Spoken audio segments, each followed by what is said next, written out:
मेरे प्यारे साथियों, आज से कहीं साल पहले मैं छोटा सा बालक हुआ करता था, यानी कि 5-7 साल का। बालक क्या कर सकता है? बहुत सारी पढ़ने की उम्मीदें थी, लेकिन पढ़ने की खैर नहीं थी। तो मैंने सोचा और एक हल निकाला। हल मीन्स उसका सॉल्यूशन निकाला। वो खेती वाला हल नहीं, वो तो खैर नहीं थी लेने की। तो मेरे जो छोटे भाई बहन थे उसके साथ में स्कूल जाता था, लेकिन स्कूल में मुझे आने नहीं दिया जाता था। तो मैं क्या करता था, ये जो पढ़ाने का जो ओरडा होता है उसके पीछे वाली दीवार पे एक बखोल हुआ करती थी, उसको गोखला बोलते हैं गांव में। तो उस गोखला पे मैं टिंगाता था, और जब वो बालकों को पढ़ाते थे साहेब, तो मैं यहाँ से मैंने पढ़ाई शुरू की। लिखने का, पढ़ने का सब मैंने वहां से सीखा। उसमें से एक जो मेरे करीब मित्र था, वो बड़ा वैज्ञानिक हो गया।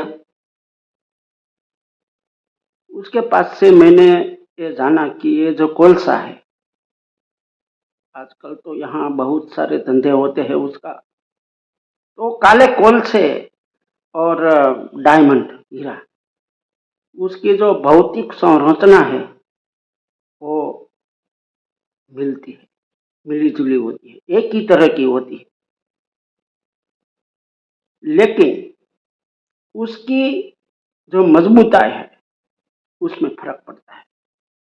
जो कोलसा है वो कई सालों तक भूमि के नीचे दबा हुआ पड़ा रहता है, और दबाते दबाते दबाते दबाते वर्षों निकल जाते हैं, फिर उस कोलसा हीरा बन जाता है। ऐसा मैंने सुना।